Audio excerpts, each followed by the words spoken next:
Muy buenos días. No sé si se dieron cuenta, pero creo que nuestro hermano Samuel traía cuerda al principio. ¿Sí? Bueno, muy bien. Le hubiera pedido que me supliera el día de hoy. Voy saliendo de una gripa. A mí cuando me da gripa me tumba, me deja en la cama dos días. Ya tenía aproximadamente 4 años y medio, por ahí así, que no me daba gripa, ni nada, gracias a Dios.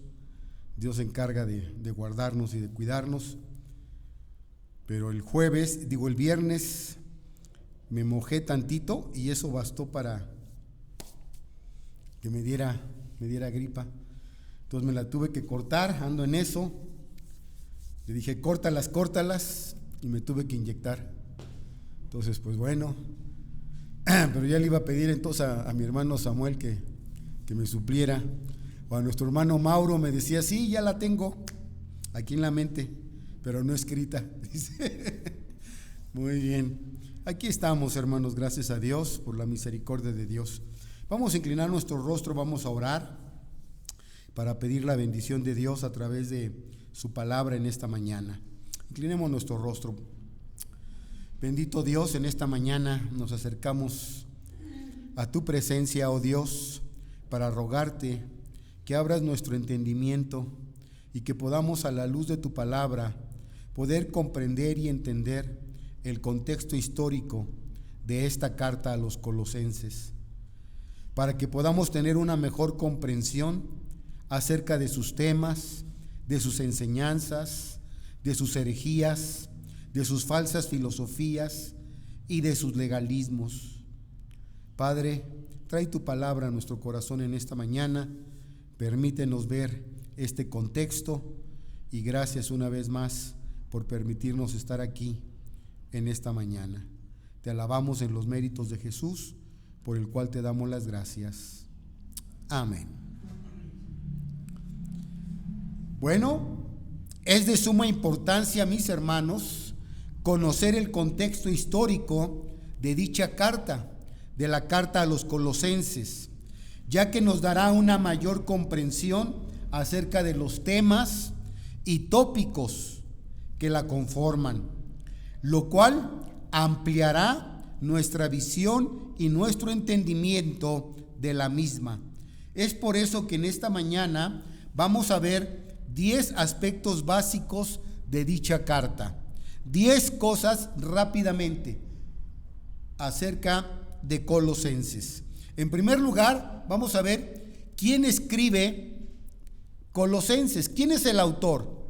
En segundo lugar, a quién está dirigida la carta. En tercer lugar, vamos a ver la fecha y el lugar donde fue escrita. En cuarto lugar, el título de la carta. ¿Por qué lleva este título? En quinto lugar, vamos a ver algo acerca de la ciudad de Colosas. En sexto lugar, vamos a ver algo acerca de la iglesia de Colosas. En séptimo lugar, vamos a ver la herejía en la iglesia de Colosas. ¿Qué tipo de herejías estaban tratando de infiltrar? En octavo lugar, vamos a ver la falsa filosofía en la iglesia de Colosenses. En noveno lugar, vamos a ver acerca de los temas que conforman esta carta.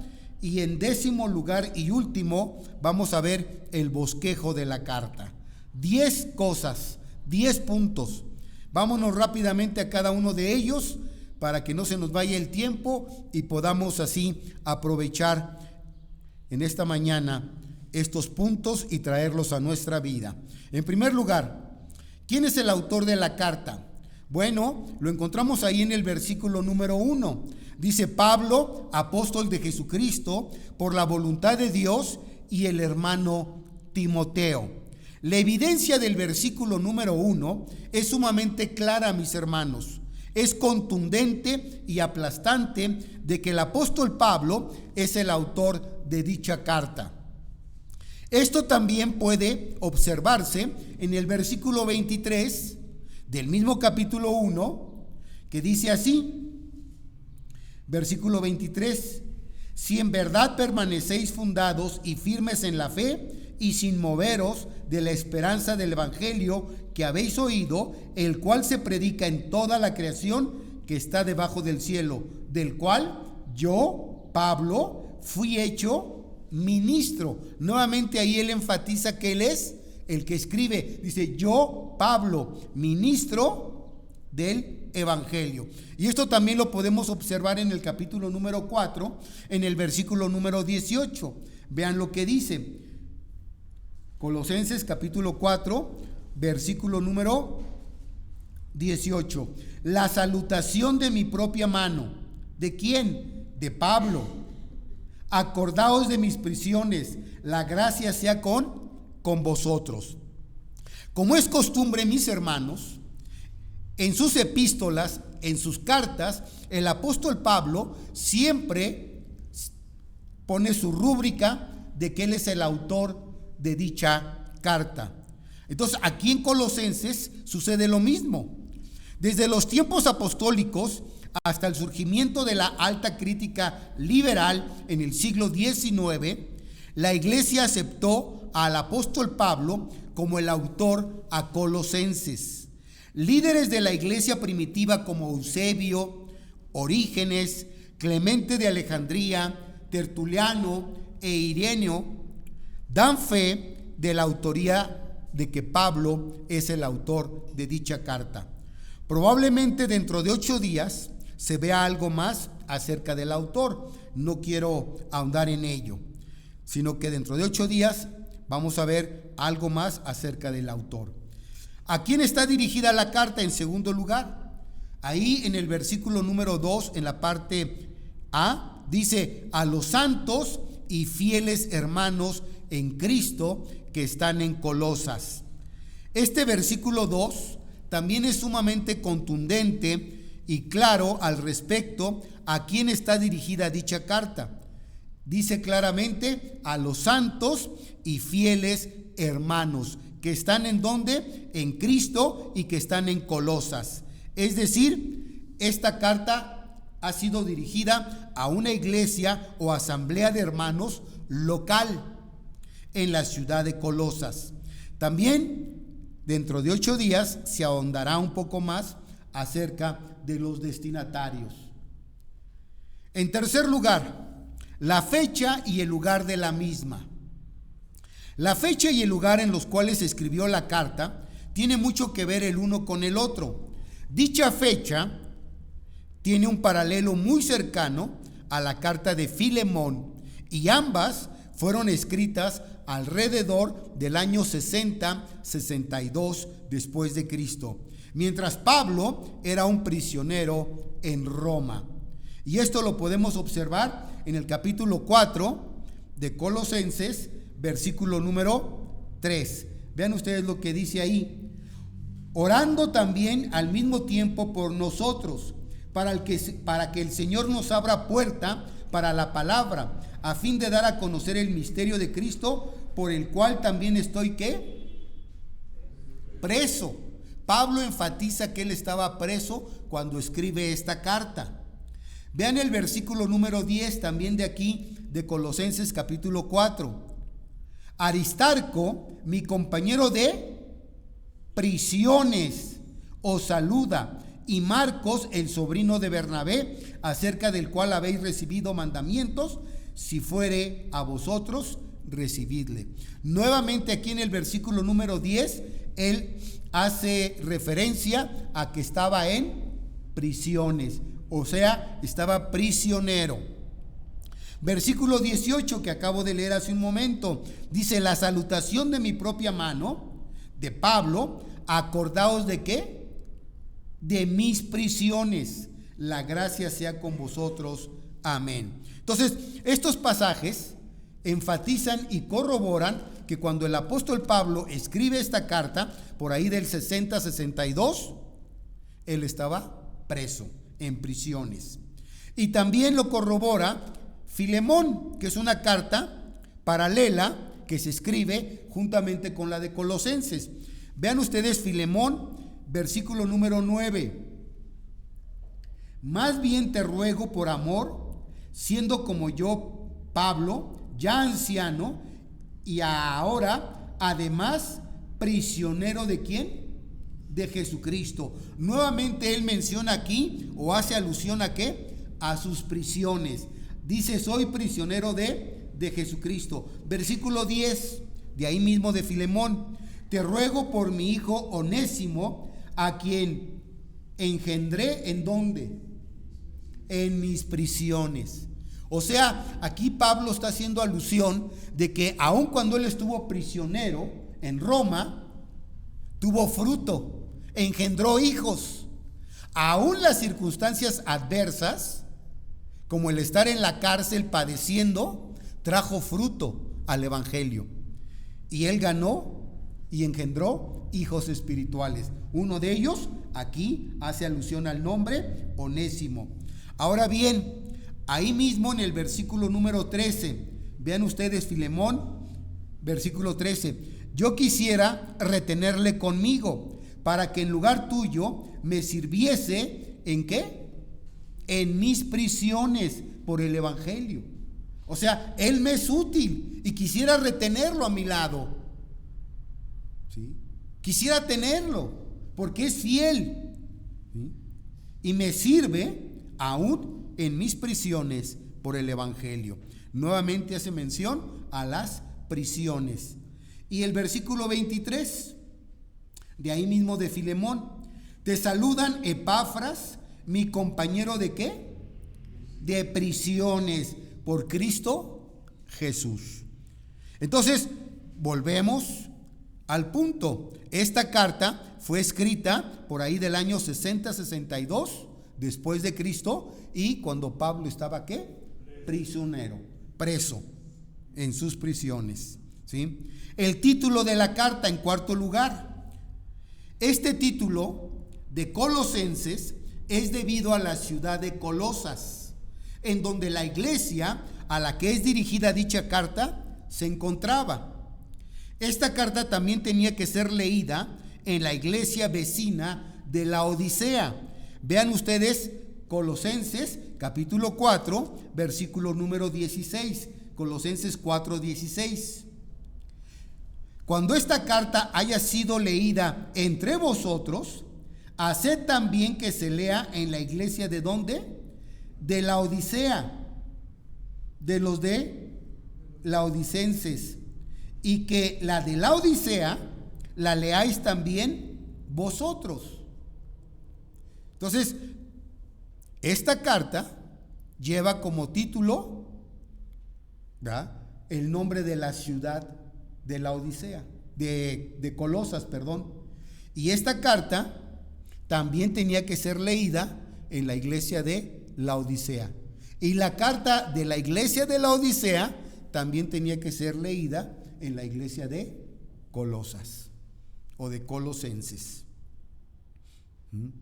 La ciudad de Colosas, veamos algo acerca de la ciudad.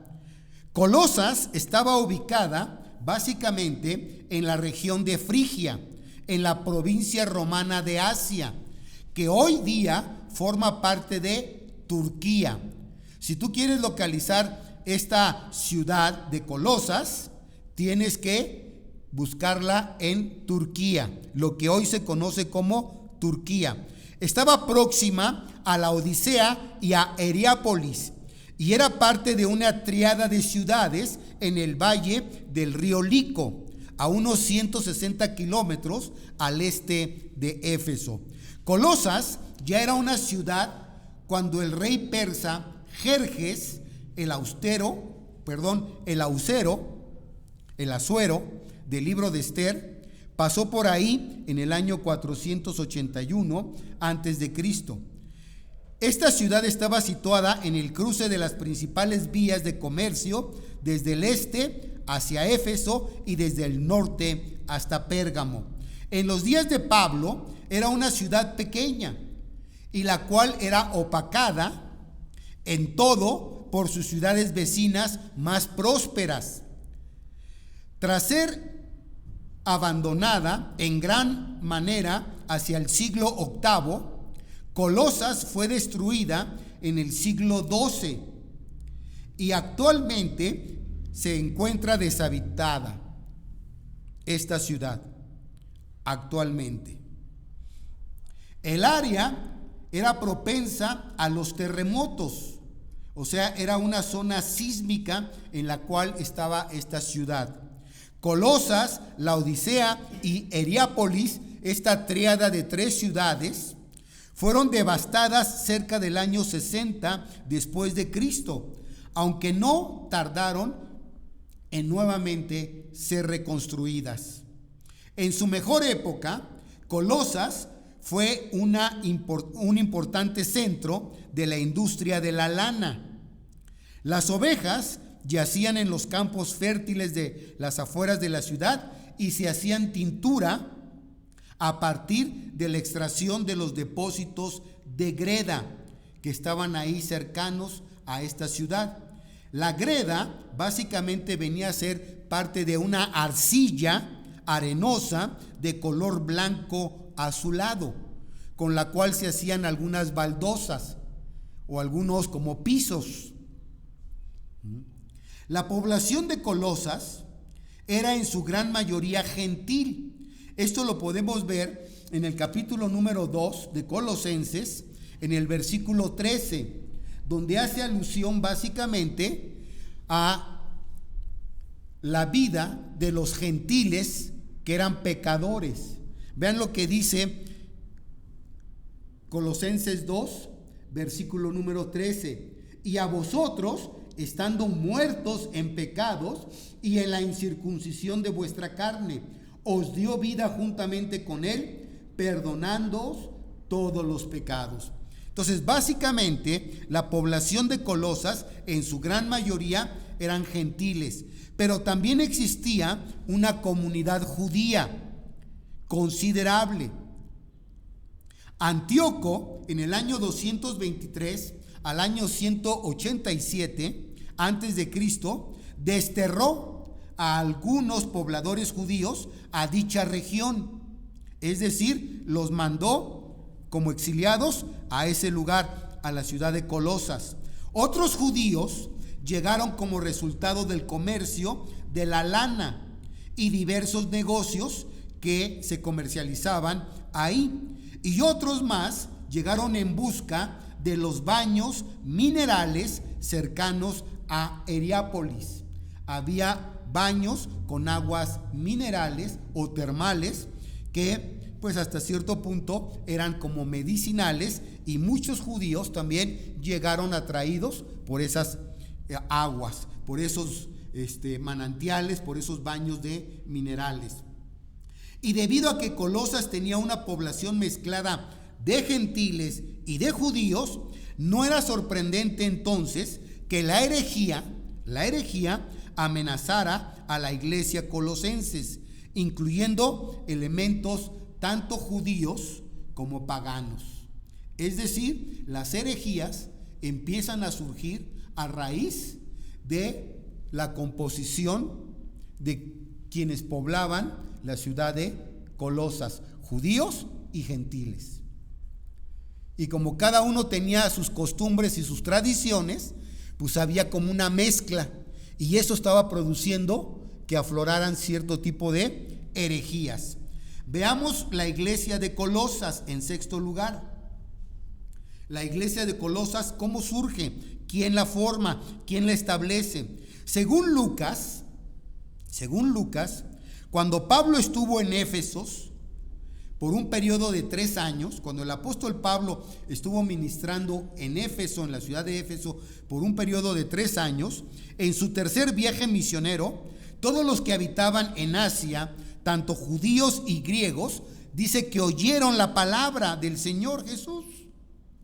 Esto lo vemos en Hechos capítulo 19, versículo 10. Si ustedes van ahí al libro de los Hechos, en el capítulo 19, en el versículo 10, ustedes pueden darse cuenta ahí que todos los habitantes en Asia, tanto judíos como griegos, escucharon la palabra de Dios, de nuestro Señor Jesucristo, por medio del apóstol Pablo. Y fue durante este periodo que se fundaron las iglesias de Laodicea, la iglesia de Hierápolis y la iglesia de Colosas. Pero, ojo, el apóstol Pablo no fue su fundador. El libro de los Hechos de los Apóstoles tampoco menciona a Pablo como el fundador de la iglesia de Colosas y tampoco sugiere, o sea que no existe referencia alguna a que tampoco el apóstol Pablo la haya visitado. El instrumento que Dios usó para fundar la iglesia de Colosenses fue Epafras. En Colosenses capítulo número 1, que fue uno de los textos que se leyó en esta mañana como introductorios al contexto histórico de esta carta, en Colosenses 1, en los versículos del 5 al 7 específicamente, ahí se menciona que Epafras, una vez que oyó la palabra de Dios y que la recibió, y que era un consiervo amado y fiel del ministerio de Cristo, él fue el que fundó la iglesia de Colosas. Ahí lo dice. Él fue quien les predicó el evangelio a sus hermanos los colosenses. Epafras, además, era nacido en Colosas. ¿Dónde podemos ver esto? Colosenses capítulo número 4, versículo número 12. Epafras era ciudadano de Colosas. ¿Sí? Y vean lo que dice ahí. Os saluda Epafras, el cual es uno de vosotros. ¿De quién? De los colosenses, siervo de Cristo, siempre rogando encarecidamente por vosotros en sus oraciones, para que estéis firmes, perfectos y completos en todo lo que Dios quiere. Y es muy posible que se haya convertido a Cristo en su visita a Éfeso, cuando Pablo estuvo ahí. Luego de haberse convertido, él regresa a su ciudad, a Colosas, y funda o establece la iglesia de los colosenses. No fue el apóstol Pablo, fue Epafras. Ahora bien, en séptimo lugar, veamos la herejía en la iglesia de Colosas. ¿Qué tipo de herejías se empezaban a meter a la iglesia? A pesar del trabajo diligente de Epafras, la iglesia de Colosas estaba en riesgo. Había surgido una peligrosa herejía debido a que estaba conformada esta iglesia por gentiles y por judíos. Epafras estaba tan preocupado que, fíjense bien, él emprende un viaje de casi 2,000 kilómetros hacia Roma para visitar al apóstol Pablo en prisión. De la preocupación que había en Epafras por las herejías que se estaban introduciendo, él decide hacerle una visita, una consulta a Pablo, y tuvo que recorrer 2,000 kilómetros para viajar hasta Roma y visitarlo en prisión y pedirle consejo. Ahora, no es necesario en nuestra época y en nuestros días hacer esto, ¿verdad? Lo podemos hacer tan sencillamente por medio de ¿qué? De un clic del internet. ¿Quieres localizar al pastor? ¿Tienes una duda, una consulta? Pastor, ¿me puede atender? Pero en aquel tiempo, imagínate, tuvo que hacer un recorrido de 2,000 kilómetros para ir a visitar al apóstol Pablo en la prisión. ¿Debido a qué? A que quería consultarle al respecto de las herejías que se estaban introduciendo. La iglesia, mis hermanos, aún no había sido infectada por la herejía totalmente. Y Pablo les escribe esta carta para advertirles acerca del problema. De manera que Colosenses es una carta preventiva. ¿Contra qué? Contra la herejía. O sea, una vez que Pablo es informado acerca de los problemas que estaban surgiendo en la iglesia, él decide escribir esta carta a los colosenses. ¿Para qué? Para advertirles. ¿Contra qué? Contra las herejías. Dicha herejía que los amenazaba contenía elementos de paganismo y del judaísmo. Por ejemplo, la cultura pagana que rodeaba a la iglesia de Colosas adoraba a muchos dioses. Algunos de ellos venían de la época del Imperio Romano, como Isis, Serapis, Helios, Demetrio y Artemisa. Por lo que los creyentes de Colosas se sentían bastante presionados por su antiguo estilo de vida. Es decir, sentían tanta presión ellos debido a la religiosidad y a estos ídolos, a estos dioses, que tenían ellos la presión de volver a regresar hacia ¿dónde? Hacia el paganismo, hacia su religiosidad. Y por eso es que estaban surgiendo cierto tipo de mezclas de herejías en la iglesia. Ahora bien, dicha herejía que los amenazaba contendía algo de paganismo, pero también algo de judaísmo.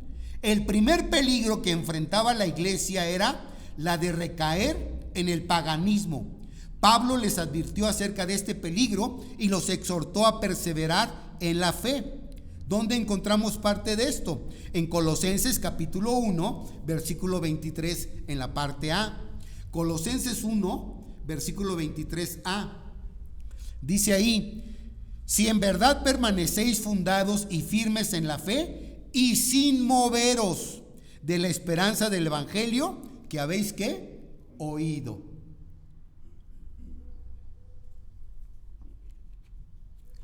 Pablo les hace aquí mención y referencia a que permanezcan fundados y firmes en su fe y sin moverse de la esperanza del evangelio que habían ellos oído. Es decir, no tienen necesidad de ¿qué? De andar como chapulines, ¿verdad? Ahora vamos a regresarnos a nuestras costumbres o a nuestro paganismo o a nuestras tradiciones. Esta semana a la gran mayoría de ustedes, creo que a todos, les mandé una prédica. Yo espero que ya la hayan escuchado, ¿sí? Acerca de la iglesia perfecta. Y si no, se la recomiendo, pero está muy buena. ¿Por qué? Porque a veces andamos buscando la iglesia ¿qué? Perfecta. ¿Sí? Y bueno, vean ustedes aquí, el apóstol Pablo les advierte y les dice: si en verdad permanecéis fundados y firmes en la fe, si realmente se convirtieron de corazón al cristianismo, han creído en Jesús, permanezcan fieles y sin moverse. Perseveren. Colosenses capítulo número 2, versículo 6. Vean ahí Colosenses 2:6. Por tanto, de la manera que habéis recibido al Señor Jesucristo, dice que andad en Él. No es necesario andarte moviendo de un lado para otro. Si has recibido a Jesús como tu Señor y tu Salvador, has creído en Él, anda en Él. No te muevas, síguelo a Él, que tus ojos estén puestos en el autor y consumador de tu fe. No te muevas. ¿Sí? Colosenses capítulo 3, versículo 2. Vean Colosenses 3:2. Poned la mira en las cosas de ¿dónde? De arriba, no en las de la ¿qué? En las de la tierra. Cuando ponemos la mirada en las cosas terrenales, nos van a distraer de lo eterno, de lo realmente verdadero, mis hermanos. Por eso aquí el apóstol Pablo, cuando les escribe para animarles y les dice: pongan su mirada en las cosas de arriba, donde está Cristo, ¿qué? A la diestra de Dios Padre. No pongan sus miradas en las cosas terrenales. Las cosas terrenales les van a distraer, les van a apartar, les van a desviar. ¿Acerca de qué? De su fe. Entonces el mundo y la carne ejercían una presión muy fuerte sobre los colosenses. Así que el principal objetivo de Pablo es contrarrestar el influjo de dicha herejía. Ahora veamos, en octavo lugar, la falsa filosofía en la iglesia de Colosas, porque no solamente eran herejías, sino también filosofías humanas que se querían mezclar en la iglesia de Colosas. Hoy, ¿qué es lo que se está mezclando en la iglesia de nuestro Señor Jesucristo? Uf. De todo, de todo. Hay por ahí también un pequeño video, muy pequeño, muy breve, que el título lo dice todo. El título lo dice todo. La iglesia de hoy es un circo. Y realmente, hermanos, no estamos lejos de eso. Digo, es muy triste lo que está pasando hoy en el pueblo evangélico. Entonces, había filosofías que se estaban tratando de introducir en la iglesia de Colosas. También la iglesia de Colosas era presionada por la filosofía de los griegos. Estos amaban el conocimiento y se enorgullecían de sus sistemas filosóficos sofisticados. Menospreciaban el mensaje del evangelio al considerarlo demasiado sencillo, demasiado simple. Como podemos ver en Primera de Corintios, capítulo 1, versículos 22 y 23. En Primera de Corintios 1, versículos 22 y 23, ahí vemos el peligro que estaba corriendo la iglesia de Corinto, pero también las iglesias en aquella época. Porque no nada más era la iglesia de Corinto, sino que esto se estaba diseminando a las demás iglesias. Se extendía a los demás, como ahorita sucede, mis hermanos. La ideología woke, que ha estado penetrando o ha estado metiéndose, ¿en dónde? En la iglesia también.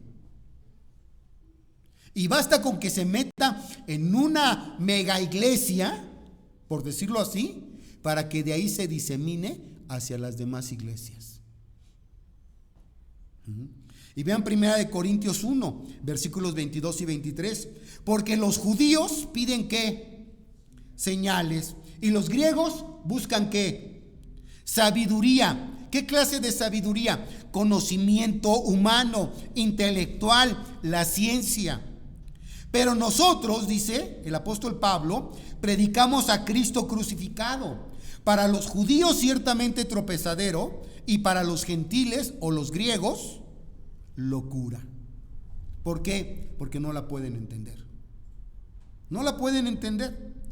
En su opinión, ellos decían, ¿sí? Jesucristo solo era insuficiente. Ellos decían eso. Ellos creían, los colosenses, que Jesucristo solo era insuficiente. La salvación debía incluir a Cristo y también el conocimiento humano. Es lo que ellos enseñaban y decían. Pues aseguraban haber recibido visiones en las cuales basaban la superioridad de su conocimiento, como se puede ver en Colosenses capítulo 2, versículo 18. Y creían que estas supuestas visiones los dotaban de un discernimiento más profundo para los misterios divinos que el de otras personas. Es decir, ellos recibían o habían tenido experiencias de visiones y creían en los ángeles. Y habían supuestamente algunos de ellos tenido experiencias de haber visto ángeles. Y eso les hacía sentirse como superiores a otros hermanos. Lo que Pablo afirma acerca de este misticismo es que sus mentes carnales estaban vanamente hinchadas, inflamadas. Y es lo que sucede, mis hermanos, a veces. Cuando uno se empapa de mucho conocimiento secular, humano, y no de la palabra de Dios, cuando uno anda buscando otro conocimiento en otras cosas fuera de la palabra de Dios, le sucede esto: sus mentes carnales se envanecen, se hinchan y dicen: no, yo sí sé, yo sí tengo conocimiento, y empiezan ellos a hablar aparentemente de todos los temas, y aparentemente conocen de todos los temas, pero ignoran ¿qué? La verdad de Dios, ignoran la palabra de Dios, ignoran lo mejor. Esto les estaba sucediendo, ¿sí? Porque ellos creían que Jesucristo era insuficiente. Además de Él, ellos decían: necesitamos el conocimiento ¿qué? Humano, secular, la ciencia. Otra herejía y filosofía falsa en Colosenses decía lo siguiente: Dios es bueno, pero la materia es mala. Dios es bueno, pero la materia es mala. Por lo tanto, negaban ellos la humanidad de Cristo, ya que era inconcebible que una emanación buena pudiera ocupar un cuerpo humano o materia malo. Para rebatir esta enseñanza, el apóstol Pablo declara que Jesús se hizo hombre. ¿En qué? En su cuerpo de carne, por medio de la muerte, para presentarnos santos y sin mancha e irreprensibles delante de Él. Esto está en Colosenses 1, versículo 22. Ellos no podían comprender o entender humanamente, ¿sí?, cómo es que Dios o Jesucristo pudo hacerse carne, ¿sí?, y habitar en un cuerpo humano. ¿Por qué? Porque para ellos la materia, el cuerpo, era malo. Era malo, ¿sí? Pero también ellos negaban la divinidad de Cristo. Vean también otra herejía, otra filosofía que se metía ahí. Ellos negaban la divinidad de Cristo, diciendo que Dios, siendo bueno, era la antítesis de la maligna materia. Era imposible que se hiciera hombre. Por su parte, el apóstol Pablo, hablando de Cristo, dice lo siguiente: porque en Él habita corporalmente toda la plenitud ¿de quién? De la deidad. Colosenses 2:9. Entonces ellos negaban la divinidad de Cristo. Y Pablo, haciendo alusión a Jesús, les escribe: porque en Él habita corporalmente toda la plenitud de la deidad. La herejía Colosenses también niega que Cristo sea suficiente para la salvación. Otra de las herejías, ¿sí? Negar que Cristo sea suficiente para la salvación. Y Pablo al respecto resume la suficiencia de Cristo declarando lo siguiente en Colosenses 2:10: vosotros estáis ¿qué? Completos. ¿En quién? En Cristo. No necesitas más que a Cristo. Ellos decían: no, necesitamos a Cristo y conocimiento, filosofías. Y el apóstol Pablo les habla y les escribe al respecto: ¿saben qué? Cristo es más que suficiente. Con Cristo están totalmente completos. No necesitan a Cristo y esto. Es como, por ejemplo, el catolicismo. ¿Qué tiene, hermanos? Miren, aparentemente el catolicismo tiene la Biblia, pero por encima de la Biblia, ¿sí?, por encima de la palabra de Dios, tienen las tradiciones y las costumbres. Los testigos de Jehová, ¿qué tienen? Aparentemente ellos dicen que traen la Biblia, pero no es cierto. Ellos traen la traducción del Nuevo Mundo, ¿sí? Pero por encima de eso, ¿qué traen? Las enseñanzas ¿de quién? de John Smith, de su fundador, y las ponen por encima de, ¿sí? Los mormones, ¿qué traen? Ellos tampoco traen la Biblia, traen el libro del Mormón, que es un libro azul, pero por encima de esto también traen las enseñanzas, las visiones o los sueños de su ángel que se le apareció también a su fundador, ¿sí? Del ángel Moroni que se le apareció, ¿sí? También a su fundador. Entonces, las religiones, todas las religiones, aparentemente traen a Cristo o la Biblia, pero por encima de eso traen argumentos, filosofías humanas, sacadas ¿de dónde? De sus fundadores. El cristianismo es la Biblia y nada más la Biblia, la palabra de Dios. Entonces, Pablo les hace mención a esto. Pablo resume esto en Colosenses 2:10. Vosotros estáis completos en Él, en Cristo. El único que puede salvarnos es Jesús. El catolicismo enseña que no, que es que María, la intercesora también. Y a propósito, ¿verdad? Si siguen las noticias ustedes y han seguido las noticias esta semana, ¿verdad? Probablemente hoy o mañana, no sé, probablemente hoy o a lo mejor ya, no sé, las noticias ahorita, pero probablemente se anuncie ya la muerte de el Papa. Está muy grave, ¿sí? Ya nada más están esperando que fallezca. Y se nombre otro jerarca de la Iglesia Católica, otro papa, ¿sí? Ahora, en noveno lugar, ¿cuáles son los temas de la carta? ¿Qué temas trata esta carta? Dentro de los temas históricos y teológicos de la carta se incluyen los siguientes: la deidad de Cristo. Esta carta habla acerca de la deidad de Cristo. Colosenses capítulo 1, versículos del 15 al 20. Y capítulo 2, versículos del 2 al 10. Capítulo 2, del 2 al 10. Ahí encontramos la deidad de Cristo. En segundo lugar, la reconciliación. Esta carta de Colosenses nos habla también de la reconciliación. Capítulo 1, versículo 20 al 23. Capítulo 1, versículos del 20 al 23. En tercer lugar, otro de los temas es el tema de la redención. La redención. Capítulo 1, versículos del 13 al 14. Del 13 al 14. Capítulo 2, versículos también del 13 al 14. Y capítulo 3, versículos del 9 al 11. Ahí encontramos la redención. El cuarto tema que encontramos en esta carta, la elección, el tema de la elección.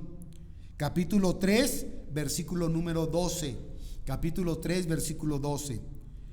Otro de los temas, el perdón. El perdón. Capítulo número 3, versículo número 13. Capítulo 3, versículo 13. Y en sexto lugar, la naturaleza de la iglesia. La naturaleza de la iglesia.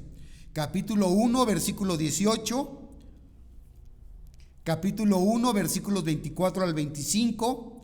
Capítulo 2, versículo 19. Capítulo 3, versículo 11. Y versículo 15 del capítulo 3. Además, obviamente, mis hermanos, de las herejías que el apóstol Pablo refuta, como ya hemos citado anteriormente, y que vamos a profundizar en ellas en la medida conforme vayamos avanzando en el estudio de dicha carta. Y por último, en décimo lugar, ¿qué encontramos? El bosquejo de la carta. ¿Cómo podremos bosquejar la carta? Bueno, en tres divisiones básicas. La primera de ellas, asuntos personales del apóstol Pablo. Asuntos personales de Pablo. Capítulo 1, versículos del 1 al 14. Asuntos personales de Pablo, capítulo 1, versículos del 1 al 14. Y aquí encontraremos tres incisos: inciso A, B y C. El inciso A, el saludo de Pablo, la salutación o el saludo de Pablo, versículos 1 y 2 del capítulo 1, obviamente. Inciso B, la gratitud del apóstol Pablo, la gratitud del apóstol Pablo, versículos del 3 al 8, versículos del 3 al 8 del capítulo 1. Y en el inciso C, la oración de Pablo, la oración de Pablo, versículos del 9 al 14, versículos del 9 al 14, obviamente también del capítulo 1. La segunda división de esta carta, de este bosquejo: instrucciones doctrinales de Pablo. Instrucción doctrinal de Pablo. Instrucción doctrinal de Pablo.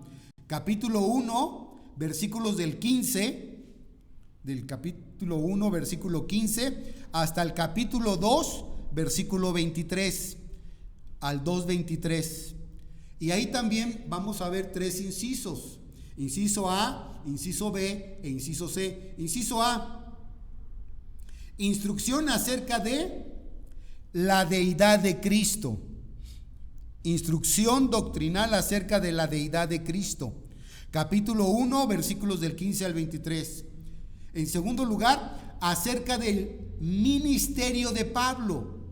Instrucción doctrinal acerca del ministerio de Pablo. Capítulo 1, versículos del 24 hasta el capítulo 2, versículo 7. Y en tercer lugar, inciso C, acerca de la filosofía falsa.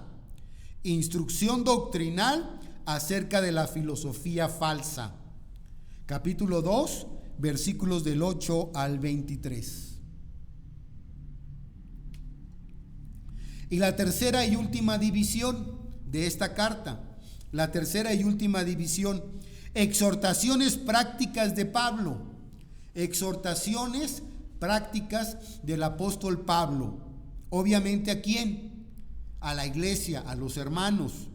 Capítulo 3, versículos del 1 al 4, versículo 3 del 1 hasta el capítulo 4, versículo 18. Del 3:1 al 4:18 al final. Es decir, esta tercera división abarca dos capítulos, el capítulo 3 y el capítulo 4. Y aquí, a diferencia de las otras dos divisiones, encontramos 4 en lugar de 3.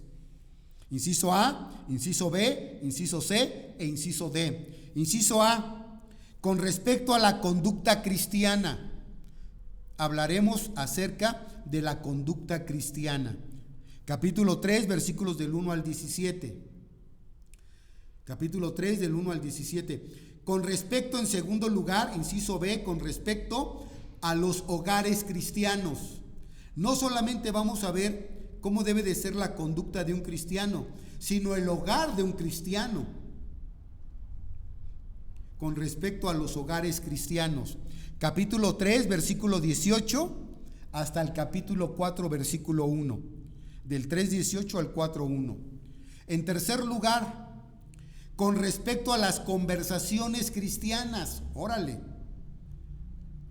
La conducta del cristiano, los hogares cristianos y las conversaciones cristianas. Dice la palabra de Dios que las malas costumbres o las malas compañías echan a perder las buenas costumbres. Y aquí vamos a hablar acerca de las conversaciones cristianas. ¿Cómo es tu habla? ¿Cómo es tu conversación? ¿Sí? Capítulo 4, versículos del 2 al 6. Capítulo 4, versículos del 2 al 6. Y el inciso D y último. Inciso D y último. Exhortaciones prácticas del apóstol Pablo con respecto a las amistades cristianas. Dime con quién andas y te diré quién eres. ¿Sí? Con respecto a las amistades cristianas. Exhortaciones prácticas, vean, aquí vamos a entrar a cuestiones prácticas. Por lo regular, casi las cartas del apóstol Pablo, mis hermanos, si las estudian bien, se dividen en dos cosas básicas: instrucción o doctrina y práctica, praxis. Enseñanza o doctrina y vida práctica. Y esto es lo que vamos a ver aquí también. ¿Sí? Podríamos decir que la enseñanza, la instrucción, la doctrina está en el capítulo 1 y capítulo 2. Y las exhortaciones prácticas o la vida praxis, la vida práctica del cristiano, está en el capítulo 3 y en el capítulo 4. Y ahora les pregunto, ¿están listos? ¿Están listos, mis hermanos, para el estudio de la carta a los Colosenses? Esto es lo que vamos a estudiar. Esto es lo que vamos a ver. ¿Sí?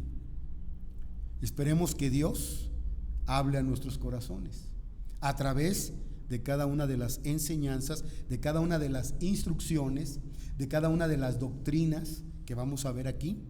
Pero sobre todo también, hermanos, recuerden, de nada sirve la doctrina o el conocimiento si no hay una vida que práctica, si no lo ponemos en práctica. ¿Tú dices que eres cristiano? ¿Sí? Miren, vamos y termino con este pasaje. ¿Ven? Romanos. Ven Romanos. Terminemos con esto. Romanos capítulo 2. Romanos capítulo 2. Versículos del 17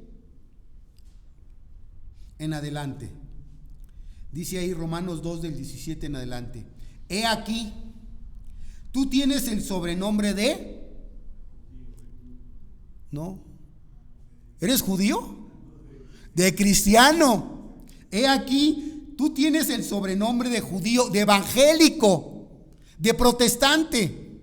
No sé, ¿sí? He aquí, tú tienes el sobrenombre de cristiano evangélico. ¿Y te apoyas en qué?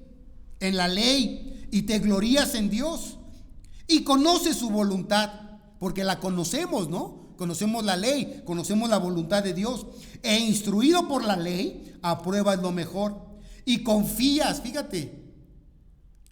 Ahí está el problema, en que llegamos a confiar en que ya sabemos. Y sí, a lo mejor sabemos muchas cosas, pero en la práctica no se nota, porque no ponemos en práctica ¿qué? Lo que ya sabemos, lo que ya conocemos. Dice aquí: y confías en que eres guía de los ciegos, luz de los que están en tinieblas, instructor de los indoctos, maestro de niños, que tienes en la ley la forma de la ciencia y de la verdad. Tú pues que enseñas a otro, vean ustedes ahí lo que dice, ¿no te enseñas a ti mismo? Tú que predicas que no se ha de hurtar, ¿qué haces? Robas, hurtas. Tú que dices que no se ha de adulterar, ¿qué haces? Adulteras. Tú que abominas de los ídolos, ¿cometes qué? Sacrilegio. Tú que te jactas de la ley, con infracción de la ley, deshonras a Dios. Porque como está escrito, el nombre de Dios es blasfemado entre los gentiles, ¿por causa de qué? De vosotros. A veces nosotros, mis hermanos, con nuestra conducta, con nuestros hechos, hacemos que el nombre de Dios sea blasfemado. Y que en lugar de que los gentiles vengan, digan, no, ¿para qué voy? ¿Para qué voy? Si mira cómo habla, mira cómo se conduce, mira cómo grita, mira cómo se enoja. Entonces, hermanos, es necesario el conocimiento, la enseñanza, la instrucción, la doctrina, pero también es necesaria ¿qué? Ponerlo en práctica. Vamos a inclinar nuestro rostro y vamos a orar. Padre, en esta mañana te agradecemos por lo que hemos podido ver acerca del marco histórico o del contexto histórico de esta carta, a través de la cual pedimos, Señor, que tú hables a nuestro corazón. Sabemos que tu palabra no vuelve a ti vacía, sino que hace todo aquello para lo cual tú la has enviado. Y pedimos, Señor, que esta carta sea de bendición para la vida de cada uno de nosotros. Que seamos exhortados, reprendidos, animados, consolados, fortalecidos. Que seamos corregidos, Señor, para que seamos agradables delante de ti. Háblanos, Señor. Háblanos a través de esta hermosa carta que vamos a empezar a escudriñar. Bendice, Señor, tu palabra. Bendice a cada hijo tuyo que la ha de exponer. Que sea palabra tuya la que traigamos al corazón.